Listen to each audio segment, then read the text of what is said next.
Shri CH Shah મૈત્રી વિદ્યાપીઠ મહિલા college of education Surendranagar દ્વારા આયોજિત વેલ્યુએડેડ કોર્સ ઓન એન્વાયરમેન્ટલ એજ્યુકેશનના 10મા દિવસે હું ડૉક્ટર રોશની અયટોડા આપ સૌનું હાર્દિક સ્વાગત કરું છું. મિત્રો, ગઈકાલે આપણે યુનિટ 3નો પેટા મુદ્દો 1 પર્યાવરણ સંરક્ષણમાં શાળાની ભૂમિકા વિશે વાત કરી. આજે આપણે યુનિટ 3ના પેટા મુદ્દા નંબર 2 માધ્યમિક શાળાના વિદ્યાર્થીઓ માટે પર્યાવરણ જાગૃતિના કાર્યક્રમોની ચર્ચા કરીશું.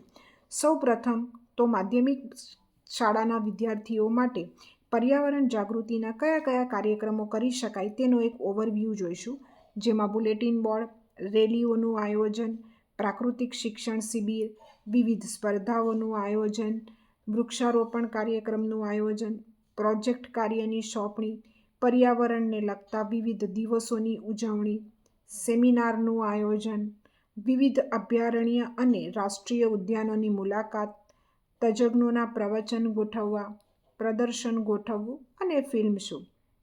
હવે આ તમામ કાર્યક્રમોની આપણે વિગતે ચર્ચા કરીશું. સૌથી પહેલાં વાત કરીએ તો બુલેટિન બોર્ડ. મિત્રો, આપણે જાણીએ છીએ કે બુલેટિન બોર્ડ એ શાળાનું હાર્દ છે. શાળામાં વિવિધ માહિતી પ્રદર્શિત કરવા માટેનું જો કોઈ ઉત્તમ સાધન હોય તો તે બુલેટિન બોર્ડ છે. આ બુલેટિન બોર્ડ પર આપણે કેટલાક ચિત્રો, પોસ્ટર, લેખ, સમાચાર પત્રોના કટિંગ, કવિતાઓ વગેરે પ્રદર્શિત કરી શકીએ છીએ. કેટલીકવાર આ બુલેટિન બોર્ડ ચોક્કસ થીમ આધારિત પણ હોય છે, જેવા કે ઔષધીય વનસ્પતિઓનો પરિચય, પર્યાવરણીય પ્રદૂષણ, પર્યાવરણની વૈશ્વિક સમસ્યાઓ, પરિસ્થિતિ તંત્રની માહિતી, પર્યાવરણ ક્ષેત્રે કાર્ય કરતી સંસ્થાઓ, પર્યાવરણના દિવસો અને તારીખ.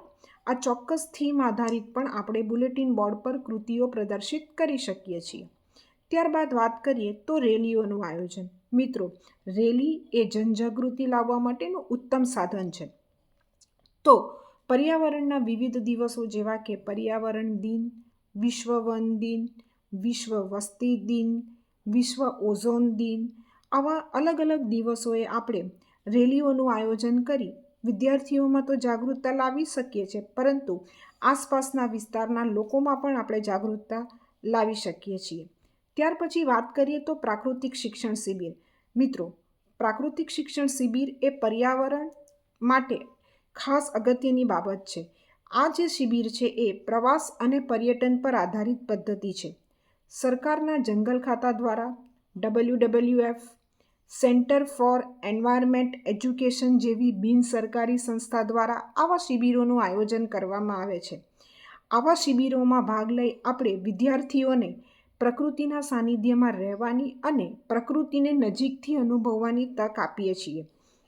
ત્યારબાદ છે કે વિવિધ સ્પર્ધાઓનું આયોજન. મિત્રો, આ મુદ્દાની ચર્ચા આપણે પર્યાવરણ સંરક્ષણમાં શાળાની ભૂમિકાના શાળા અંદરના કાર્યક્રમોની વાત કરી ત્યારે આપણે કરી ચૂક્યા છીએ કે શાળા કક્ષાએ પર્યાવરણના વિવિધ દિવસો દરમિયાન આવી સ્પર્ધાઓ થવી જોઈએ, જેની અંદર આપણે ગ્રીટિંગ્સ કાર્ડ સ્પર્ધા, ચિત્ર સ્પર્ધા, નિબંધ સ્પર્ધા, વક્તૃત્વ સ્પર્ધા, કવિતા ગાન કે કવિતા પઠન સ્પર્ધા, સ્લોગન સ્પર્ધા, પોસ્ટર સ્પર્ધા વગેરે જેવી સ્પર્ધાઓનું આયોજન આપણે કરી શકીએ છીએ. ત્યારબાદ આપણે વાત કરીશું વૃક્ષારોપણ કાર્યક્રમનું આયોજન.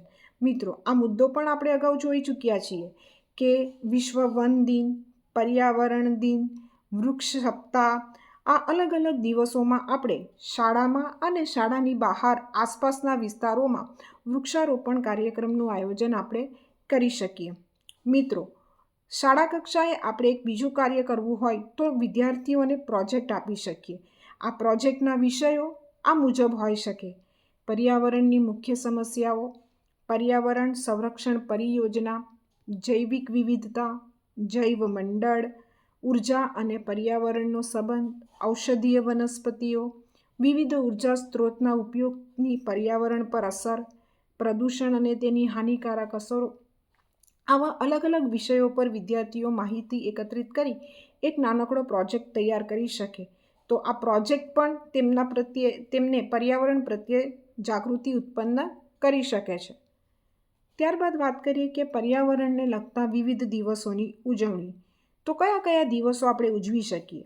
પર્યાવરણ દિન, વિશ્વ વન દિન, વિશ્વ જળ દિન, પૃથ્વી દિવસ, વિશ્વ વસ્તી દિવસ, વિશ્વ વન્યજીવ દિવસ, વિશ્વ ઓઝોન દિવસ, વન પ્રકૃતિ દિવસ, વિશ્વ જૈવિકતા દિવસ, આંતરરાષ્ટ્રીય જૈવિકતા દિવસ અને રાષ્ટ્રીય મત્સ્ય દિવસ. આવા અલગ અલગ દિવસોની ઉજવણી આપણે શાળામાં કરી શકીએ. ત્યારબાદ છે કે સેમિનારનું આયોજન. તો શાળા કક્ષાએ દ્વિદિવસીય કે ત્રિદિવસીય રાજ્ય, રાષ્ટ્રીય કે આંતરરાષ્ટ્રીય કક્ષાના સેમિનારોનું આયોજન થઈ શકે, જેના વિષયો આ મુજબ આપણે રાખી શકીએ. પર્યાવરણની વૈશ્વિક સમસ્યા, પર્યાવરણ સામેના જોખમો, પર્યાવરણના વિવિધ સ્ત્રોતને થતા નુકસાન અને તેની આડઅસર, ગ્લોબલ વોર્મિંગ, વિવિધ પ્રદૂષણ અને તેની અસરો, ઓઝોન સ્તર અને તેની સામેના જોખમો. આ સિવાય પણ ઘણા બધા વિષયો છે કે જેના આધારિત આપણે સેમિનારનું આયોજન કરી શકીએ. ત્યારબાદ છે કે વિવિધ રાષ્ટ્રીય ઉદ્યાનોની મુલાકાત.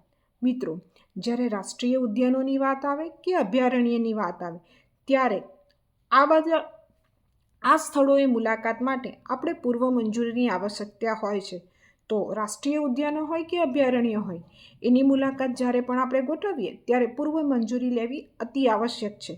તો ભાઈ, ગુજરાતમાં આવેલા ગીર સોમનાથ, જામનગર, નવસારી, ભાવનગરના રાષ્ટ્રીય ઉદ્યાનોની મુલાકાત ગોઠવી શકીએ. એ જ રીતે જો અભયારણ્યની વાત કરીએ તો બનાસકાંઠા, કચ્છ, જામનગર, પોરબંદર, રાજકોટ, મોરબી, સુરેન્દ્રનગર, નર્મદા, પંચમહાલ, ડાંગ, મહેસાણા, દાહોદ, અમરેલી, આ અલગ અલગ જિલ્લામાં આવેલા અભયારણ્યની મુલાકાત આપણે ગોઠવી શકીએ.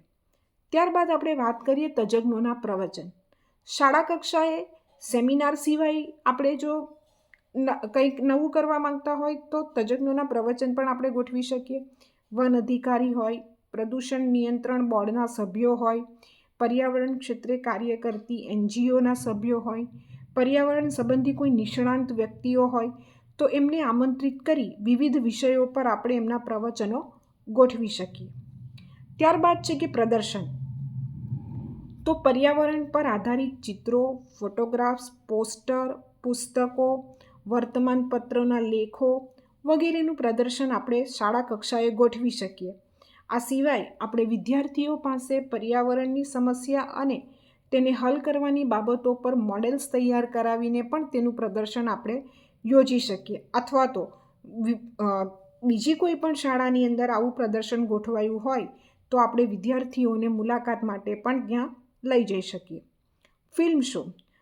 મિત્રો, વિદ્યાર્થીઓને ફિલ્મ જોવી તો ગમતી જ હોય છે, પરંતુ ફિલ્મ મનોરંજનની સાથે સાથે એક સંદેશો આપે એવી હોય એ અતિ આવશ્યક છે.